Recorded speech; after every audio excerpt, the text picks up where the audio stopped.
Folks, there have been some really big glow-ups happening in Street Fighter lately. We've had characters like Rashid, Ed, and Bison coming back more powerful than ever before, and with some really cool redesigns that the fans seem to love. But today, we're not talking about that.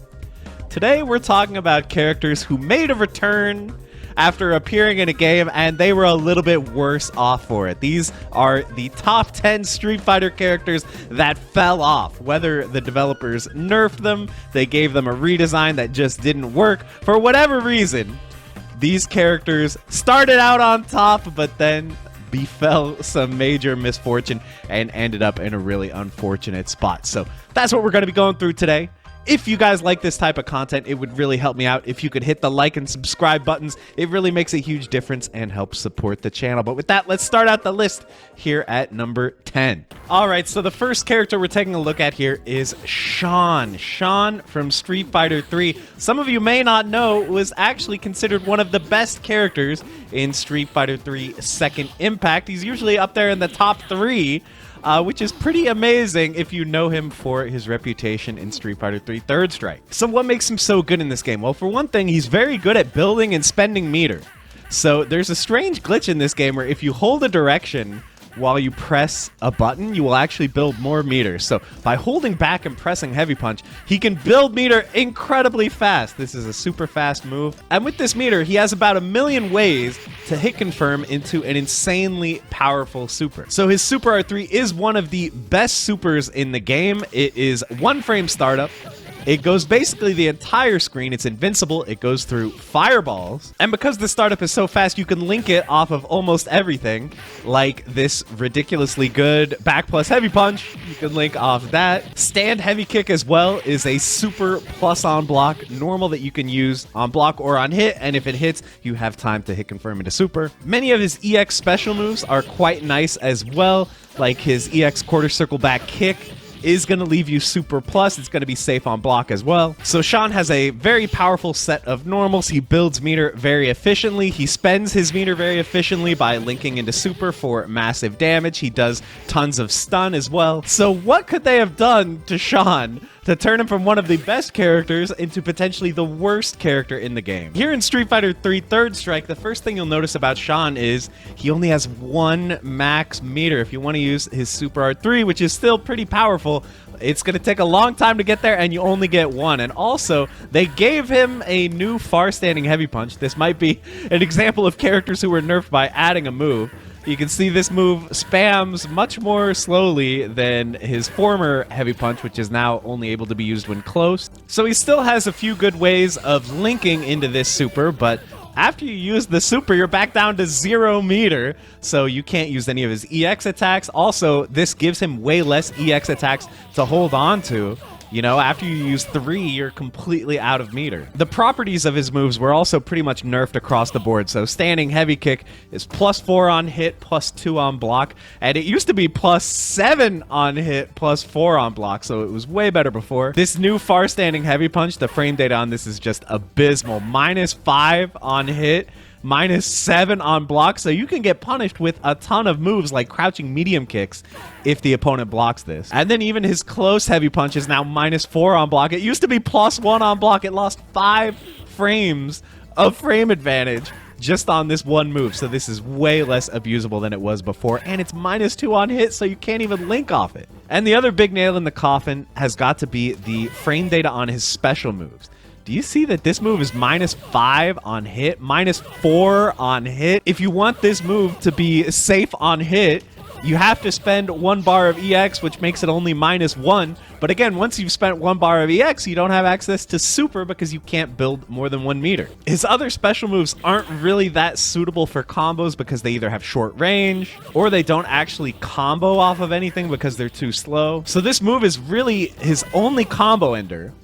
But if you do it to the opponent in a combo, you get punished on hit by like a lot of moves, including most of the best supers in the game. So the fact that he builds meter very, very slowly, he only has 1 bar, and it's a really long bar for his best super. His normals are very jank with some awful frame data, and his special moves as well. He has one of the worst dragon punches in the game with very low range, and his only real combo ender special leaves you punishable on hit. All these things combined to make Chun potentially the worst character in Street Fighter 3 Third Strike. And the developers of Street Fighter 3 actually said that they wanted Chun to be like a handicap by picking him, so that good players can say, come on, I'll use Chun, and their friends can keep playing even if they have a skill gap between them. So yeah, a character who is intentionally bad. I guess he kind of got away with murder by being so good in Second Impact. I guess they didn't anticipate the power of being able to build super that fast and have multiple stocks of it. So yeah, a little bit sad that Chun hasn't appeared in a game since Third Strike. I would like to see him come back with a glow up similar to, you know, what we saw with Ed, a character that people didn't really seem to love that much in 5, but now really like in 6. Maybe we can see that happen with Chun as well if they can bring him back. Next up, we're going way back to the past, all the way to Street Fighter 2, and we're going to talk about M. Bison. So this is Street Fighter 2 Champion Edition. This was the first game where M. Bison was a playable character, and the first thing you'll notice is that his Psycho Crusher is a bit of a problematic move. As you can see, his Psycho Crusher hits for many, many hits, absolutely massive damage, even on block. I mean, you don't have to block very many of these just to die. And usually, if you're mid-screen, this move is pretty much completely safe. You can see he flies to the other side of the screen, and as long as your back's not in the corner, you're not really going to be able to punish this. His scissor kicks are a very problematic move as well. They're super plus on block, and he can actually link off of them, so he can combo off of them. You can also really easily combo into the scissor kicks, so you can see that was a one-touch dizzy right there, and there is a re-dizzy, so yeah, it is really not that hard to deal touch of deaths, one-touch kills with M. Bison in this game if you land a clean hit. So the fact that Psycho Crusher is just one of the most degenerate moves in this entire game. Bison deals very high damage, very high stun. He has good cross-ups. His head stomp is also a very powerful move in this game. All these things combined made him one of the best characters here in Champion Edition. But with every successive version of the game, they nerfed M. Bison quite a bit. You can see now his Psycho Crusher is only 3 hits, so it is a lot less damage on block. It's also much more punishable in this game. He can still do very high damage and stun combos like he could before, but damage and stun has been nerfed across the board, so while it is still possible for him to get one-touch stuns, it's much harder and more difficult for him to steal the entire round off of one. In basically every version of Street Fighter 2 after his first appearance, Bison was never really above like a solid mid-tier, and in some versions he's one of the worst characters in the game. So this might be a bit of punishment.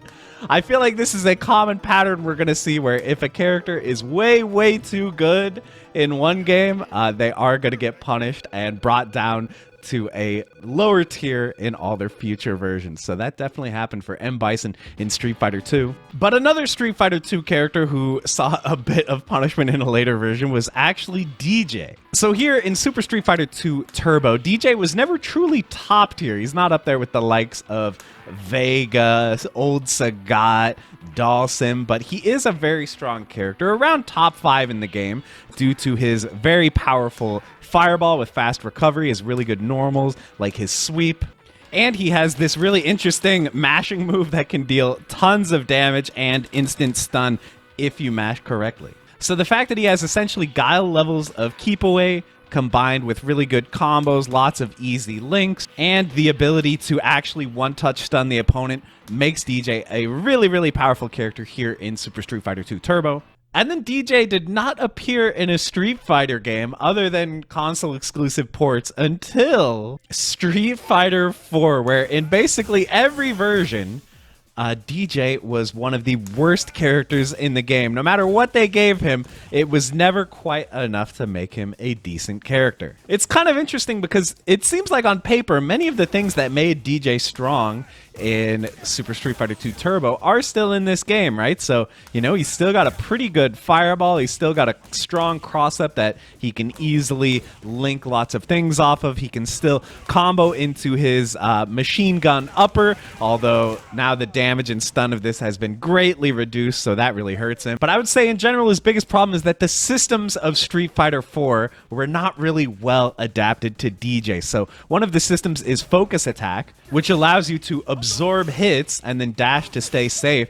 So this really makes fireballs a lot weaker. A fireball only keep away game plan is just really not very effective at all in Street Fighter 4. Focus attacks are also what allow you to do focus attack dash cancels. So a lot of the best characters in the game can do like Dragon Punch and then focus attack to keep the Dragon Punch safe or combo into it into Ultra. But Dee Jay does not have this capability. His reversal is the up kicks, which is not focus attack dash cancelable. But really none of his specials in general are useful with focus attack dash cancel. Like you can do this, but what's really the point? You're really not adding very much damage to your combo considering the amount of meter you're spending. 2 full stocks of EX. And the Ultra system of the game, the Ultra, which is the, you know, sort of super that you get for taking damage, DJs were just never very good. So again, he can't FADC into his Ultra really. I think like the only consistent way for him to land his Ultra 1 was something like this, which is obviously pretty awkward, and sometimes you don't get the full hits, and it takes 3 full meters. So yeah, that was pretty bad. And then his Ultra 2 was a bit of an improvement, but it did much poorer damage. So Dee Jay never really used FADC well. He never really had a super overpowered Ultra, and his damage was also just always really bad. Like you could do tricky stuff like this where you fake cross-ups using the knee, but he just doesn't have anything good to go into afterwards. So I think the systems of the game really hurt Dee Jay. He wasn't able to rely on his fireball game plan like he was before. He wasn't able to do massive damage and stun off of jump-ins like he was before, and they just seemed a little bit scared to give him much of anything in this game, perhaps because they knew what a dangerous character he was in Super Turbo, but in here he was sometimes even considered worse than Dan, the joke character here in Street Fighter 4, so that was pretty tough. But now, you know, Dee Jay in Street Fighter 6 is really good again, so I guess the punishment era is over, but for a time, life was really sad if you were a Dee Jay player. All right, to touch on a character we just talked about, let me see if I can successfully pick him. There we go. We got Dan. You have to put in a code to pick Dan here in Street Fighter Alpha 1, where Dan is a surprisingly not bottom tier character. You know, Dan is definitely not good in this, but he's a lot better than he is in basically every other Street Fighter game, except maybe 5. But you can see Dan looks a little different, right? Like his in-game face just doesn't look like the Dan we know and love. And a lot of Dan in this game was just reused from Ryu and Ken. So he has, you know, a couple unique moves, but for the most part, you can see moves like his crouching medium punch, his standing heavy punch, and his standing jab. These are just reused Shoto moves, which are pretty decent moves. Like Shoto normals, it turns out, are pretty good if you just steal Ken and Ryu's moves. Yes, he still does have the really bad range fireball, but his Dragon Punch is not that bad in this game. It actually has invincibility on startup, like a real Shoto, like Ryu or Ken. He can actually use this as a very reliable anti-air or wake-up attack. But probably the biggest reason why Dan is notable in this game is he has one of the best and easiest combos in the game. As you can see, if we just do a jump in into crouching heavy punch into his heavy Dan kicks, we've done nearly 50%. And you also get a really clean knockdown off of this as well. So, you know, you can set up cross-ups and stuff like that. So Dan, kind of a weird Ryu and Ken clone in this game, shares a lot of their good moves in addition to having such a massive damage combo that he can pull off anytime he lands a jump in. Actually made him nearly a viable character, I would say. I would say he is arguably viable here in Alpha 1, where, you know, he hadn't quite had all of his eccentricities introduced that he'll have in the later games. But here in Alpha 2, Dan is actually on the real character select screen, and you can see he has the classic Dan face. He's looking a bit more like his modern self in this game. It's kind of funny, a lot of people, when Alpha 1 came out, didn't even know that Dan was meant to be a bad character. I mean, he was a secret character. You needed a code to unlock him. So surely he must be really good, right? And he had that high damage combo. But here in Alpha 2, first of all, you'll notice the startup on his jump moves is really crazy. So that makes it even hard to like combo off of a jump in with him. Like they take a really, really long time to come out. And then if you manage to, You can see that didn't fully combo. We only got 3 hits on the combo there, so it's way more awkward and tricky for him to combo into his heavy Dan kicks. There you can see only 3 hits once again. They also gave Dan all his really weird normals, so now his stand jab has this weird animation. Stand heavy punch has a much less useful animation and is no longer cancelable like it was when he had the Ryu and Ken standing heavy punch. They nerfed the frame data on all his specials, so now his heavy Dan kicks is going to be much more punishable on block. And they took away the invincibility on his Dragon Punch. You can still sometimes get it. If I do this move enough, you might see there he flashes white. That indicates that the Dragon Punch is invincible, but it is a low chance of happening. So you can try to use this as an anti-air, but you kind of have to pray that you get lucky and you get that white flash. There, I swear I did like 10 of these in a row before I saw a single flashing one. So, yeah, they definitely jokified him in this game and made him more true, I think, to the vision of like an off-brand Ryu and Ken who never learned how to do the good karate, I guess. So again, once again, similar to Sean, I think this is a character that they want the good player to be able to pick against their friend who's not that good and, you know, still have a reasonable time. But he is definitely a really bad character here in Alpha 2. He doesn't really have any of the strengths that made him nearly viable in Alpha 1. And that's pretty much the trend that we saw for Dan in all of these old games after his very first appearance as a secret character in Alpha 1. But let's stick to Alpha 2 for a second here. We're going to go from the worst character in the game to potentially the best character here. It's Chun Li. So Chun is one of the absolute monsters of this game. She has ridiculous neutral with her really fast walk speed, really fast normals. The best fireball in the game, as you can see, it travels so insanely fast and the recovery is really short.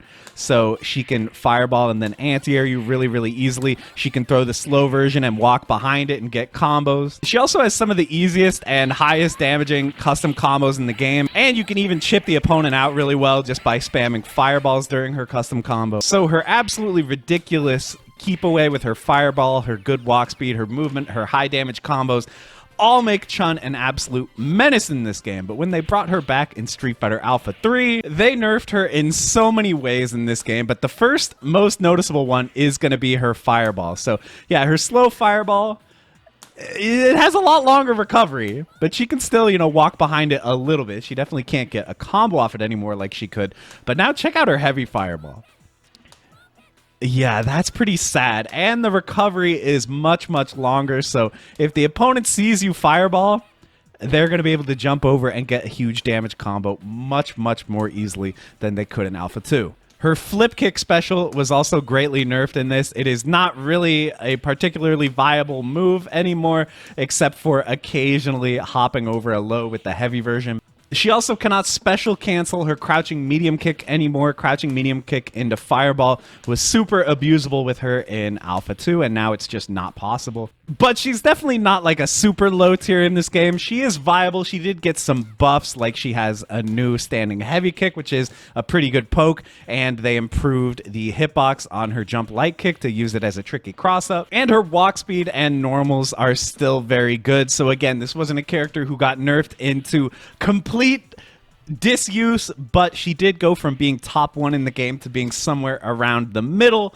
which you know, is surprisingly low for Chun Li. This is the character that feels like she's top tier in like every game, but here in Alpha 3 she is not really a part of the top tier meta conversation. So quite an interesting change from her dominance in Alpha 2. So if you guys haven't noticed, we're kind of moving forward through time, right? We had Street Fighter 2, Street Fighter Alpha, now we are on Street Fighter 4, where if I can sort through this absolutely massive character select, the character that we want to take a look at is Sagat. And specifically, we want to look at the regular Street Fighter 4 version of Sagat, aka Vanilla Sagat. So here in Street Fighter 4, Vanilla Sagat, in the first version of the game, was an absolute monster. So he had these ridiculously damaging normals with very long range. His crouching heavy punch was really good. His crouching heavy kick was really amazing as well. His forward light kick was a very interesting move that could actually be canceled into special moves, so you could use this to give added range to his special moves, which kind of makes up for his very bad walk speed. You can now, you know, give all your specials additional range and use that to cover the screen very quickly. He had one of the best fireball games in the game with his high and his low tiger shots, and unlike Dee Jay, who we talked about earlier, he has a regular 2-hit fireball, not like the awkward double fireball, so this will actually punish focus attacks much more easily than Dee Jay could. And if the opponent dared to ever jump over your fireballs, he had some of the best ways in the game of dealing with this. He had standing heavy kick, absolutely massive hitbox on this. He had his tiger uppercut, which was fully invincible. It would beat just about everything and deal big damage as well. And of course, he could do the forward light kick, cancel into Kara uppercut, boom to anti-air you from like half a screen away. So that was a super powerful tactic as well. And then he had this forward heavy kick, which was a very interesting move. It puts the opponent into a juggle state. And you could even juggle it into itself. Let's see if I can do this. Yeah. And then you can juggle that into his ultra. So there is going to be an awkward thing that happens here. You can see they popped out after only one hit of the ultra. So you do have to play around the corner a little bit. But besides that one flaw, this was one of the best ultras in the game. As opposed to what we saw with Dee Jay, you can do DP FADC ultra to give yourself an invincible reversal that leads into massive damage. And because of this standing heavy kick, he can even add in a free hit beforehand and just watch the damage, okay? Do you see where his life bar ended up?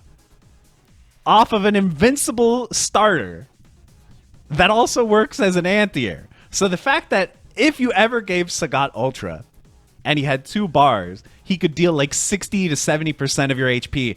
That made him such a dangerous character because no matter how much you were beating him, he always had the potential to just steal every round. And that combined with high damage on stuff like his overhead as well. This move must be blocked high, and it's a heavy button, so that deals really big damage. It's crouching heavy kick, standing heavy kick, huge damage normals as well. This just made Sagat an absolute menace here in Vanilla Street Fighter 4, where it felt like every single tournament was being won by Sagat due to his outrageous damage combined with his ability to abuse his invincible Dragon Punch and focus attack. But once again, as you would expect, in basically every successive version, Sagat did get nerfed. Here in his Super Street Fighter 4 incarnation, let's see how much less damage this does. So before, what did it do? Like 60%? Now it only does about 50 with a full ultra gauge. So yeah, still a lot of damage, but massively reduced. Along with basically everything else in his kit getting reduced damage as well. So as the versions went on, it just felt like Sagat had to actually outplay his opponents in order to win instead of just stealing a round off of one hit. So all of this made Sagat still a good character, but significantly less than he was in the first version of Street Fighter 4. And really, Sagat almost never won majors after Vanilla, other than in the hands of Bonchan, who was the best Sagat player for most of Street Fighter 4's lifetime. Yeah, Sagat just wasn't doing it like he was in Vanilla, sadly. Or maybe that's a good thing for all the people who lost to just a random DP FADC forward heavy kick ultra from Sagat. Yeah, maybe it's a good thing that this got nerfed. But in Vanilla, for a brief period, he shined brighter than any star before. And yeah, just did absolutely laughable damage. So he had to eat a little bit of punishment for that. All right, we're continuing our trip through time here. We're on to Street Fighter 5, where we're going to talk about a character who was very powerful in their initial addition in the game, and that is Akuma. Lion's Mane Akuma. People might not have liked the visual redesign that much, but in terms of gameplay, Akuma was very threatening here in Street Fighter 5. So unfortunately, I can't show you myself, you know, playing as Akuma in the older patches, since, you know, the Street Fighter 5 just gets patched instead of new versions of the game coming out for us to play. But in the hands of players like Tokido, Akuma was a major threat in this game, you know, proving the old Capcom balance style of just give Akuma everything except give him low health and stun. So he dies quickly, he gets dizzied quickly, but in every other aspect, he was for sure the best Shoto at the time when he was added to the game. Ridiculous combos, really high damage, amazing normals that were really hard to whiff punish and contest in neutral, really good fireballs, and as you can see, look at that. The combo off of taunt. Let's go, Akuma. So over the different seasons of Street Fighter V, Akuma got numerous nerfs to his normals, like his crouching medium punch, which used to just be a ridiculous neutral tool, is now much more easy to whiff punish, as well as his forward plus heavy punch, which used to just avoid like every move in the game. It would jump over it. It is much easier to hit him out of this now. His fireballs have had some frame data nerfs, as well as his EX air fireball was greatly nerfed in one of the patches. They also made it a lot more dangerous to throw out his crush counter moves, his crouching heavy punch, much more whiff punishable now than it used to be. But overall, you know, Akuma is definitely not bad in Street Fighter V. He went from being one of the best characters to being, you know, above average. But there is one big problem that kind of locked Akuma out of the meta for this game, and that was the introduction of Luke. So with Luke added to the game, Akuma was no longer the strongest Shoto. Luke just really does so many things that the other Shotos do better. He has probably the best fireball in the game with its really fast move speed and quick recovery. This is really hard to deal with in neutral. He has some really ridiculous normals like his far standing heavy kick, which has really good frame data when spaced out. His crouching medium kick and standing medium kick are really good as well. His standing medium punch, the range on this is just ridiculous, and you can cancel it to get a little knockdown. And using his charged up special moves, he can get very nice damage for no meter in a way that characters like Akuma really have a hard time competing with. And of course, he does not have the downside of the low health and stuns. So, oh yeah, and also Luke jab. Luke's standing jab, I almost forgot to mention, is like one of the stupidest normals in the game. Yeah, it's a little slower than most jabs, but the range on this is just absolutely incredible. And on counter hit, you get a nice little combo. Far standing fierce is really good too. It's like the more I press this character's normals, the more I realize they're just all really good. Yeah, this one also special cancelable from like such a long range. I don't know. They really just gave Luke everything. They knew that he was going to be their poster boy for SF6, so they wanted everyone playing this character, and that definitely worked. When Luke was first added to the game, he was the most prevalent character in competitive play. It seemed like just about everyone was dropping their mains and picking up Luke, and all of a sudden Akuma wasn't feeling that relevant. But now the tables have turned in SF6. You know, Luke started out top tier in SF6, but you know, nowadays he's eating some nerfs, and Akuma might be the new top tier again. So you know, what goes around comes around, I guess. But when it comes to SF5 specifically, Akuma fell off a little bit, got replaced by the newer, younger model in Luke, but yeah, he had a good run at least. But there's one other Street Fighter V character that had an even bigger fall off, who fell from the greatest of highs, and that was Abigail. Abigail had a relatively unassuming introduction to SF5. He was not a very popular character when he was first added, but after he got some very conspicuous buffs, Abigail became easily the biggest problem in the game. So he's a huge character with huge health and stun pool and really big normals as well. And as you can see, his crouching light punch is just like one of the most spammable normals in the game. And it just felt like no matter how bad the situation was getting, he had the range, he had the damage, he had the ability to activate V-trigger. He had a really good command grab, which made his normals super scary because of the strike throw mix-up. And now look, all of a sudden the opponent is stunned. And yeah, they're going to be pretty much dead. He did massive stun off of almost any hit, more than most other characters in the game, and his mix-up was just so good. Combined with his ability to get a knockdown off of a normal grab that leads into a 50-50, Abigail was such a hated character in this version of the game. Watch, you think he could make another comeback here? Let's go. Okay, V-trigger activation gets the crush counter. Yeah, she's dizzy. It's over. So yeah, Abigail was one of the most broken characters in Street Fighter history for a brief period. So of course, many of the things that made this character so good were nerfed. I feel like instead of just showing you every little thing in game, I could just give you this idea here. This is the list of all the nerfs that they gave Abigail, and that's just one season. They even continued nerfing him in later seasons afterwards. But I mean, some of the really easy stuff to see, like him not being able to do 3 light kicks like he used to be able to. Crouch light kick is not special cancelable. You can't do stuff like crouch light kick, stand light kick, Abigail punch. That just straight up doesn't work anymore. His command grab range got absolutely killed. Yeah, I mean, look at this. He just can't reach. Come on, Abigail. Look, get in there. Okay, finally. Yeah. And then his light punches, which used to be some of the most broken normals in the game. Standing light punch, no longer useful as an anti-air that leads into his 50-50 like it was before. Crouching light punch, greatly reduced hitbox, so now you can't just spam this and lock the opponent out of neutral. This throw in the corner used to leave you point blank for a 50-50. Now it pushes you way out here, so you get like nothing afterwards. So I've been looking, and I think that this might be the biggest set of nerfs that any Street Fighter character has ever gotten in terms of like within the same game.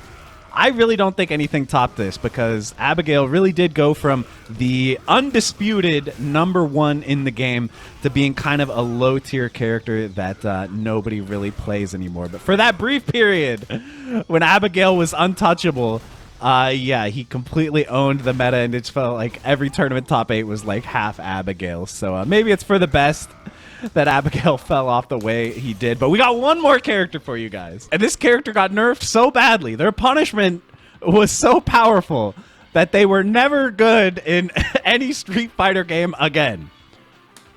And that was Vega. Ignore the fact that the screen says Balrog. In the English version, he's Vega. And here in Super Street Fighter 2 Turbo, Vega is one of the most broken characters ever conceived of.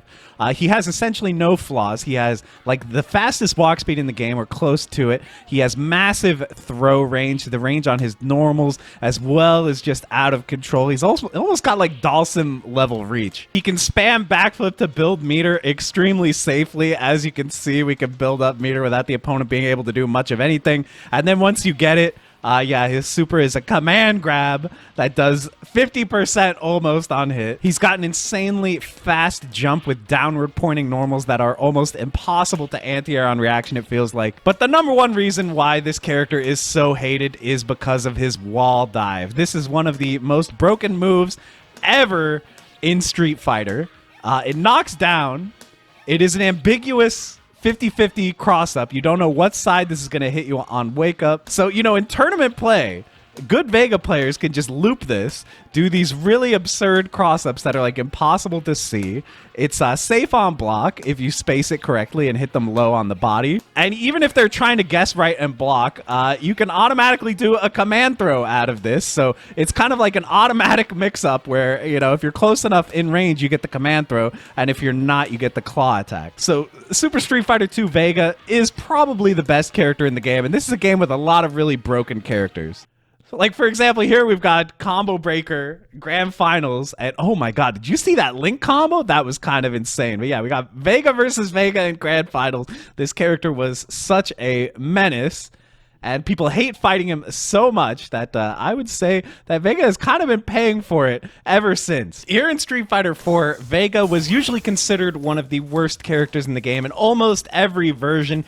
Some of his problems were, for one thing, this wall dive move is just not nearly as good as it was before. It is now significantly more unsafe on block, so if the opponent guesses right, you are going to eat a punish. One of Vega's biggest problems in this game is that he can't really combo without spending an EX meter. Most characters, they have at least something that they can do, like when they hit you, but Vega really only has like his backflip, which he can't really confirm into. You know, if he does something like this, you can see he's out of range, so that's a big problem. Similar to Dee Jay, he has very, very low damage due to his inability to combo into his specials, as well as his inability to combo into his Ultra. Like, his Ultra does good damage, but how are you ever going to land it? He doesn't have DP FADC, similar to Dee Jay. Like, the only real thing that you can DP FADC is like this, which is not that good. So yes, despite having good walk speed and long range normals, Vega was just not doing it and never really put out any significant results in Street Fighter 4. And then in Street Fighter 5, they gave him so much. All of a sudden, he can combo without spending meter. He can easily confirm off of his lights. He's not even a charge character anymore, so you don't need to hold charge to have access to his different special moves. Now he's a stance character, so he can take off his claw, and now he has access to a command throw. I mean, they gave Vega everything in the kitchen sink, and thanks to that, he is now like a lower mid tier. He's below average. Yeah, they just really were never able to make Vega that notable in this game.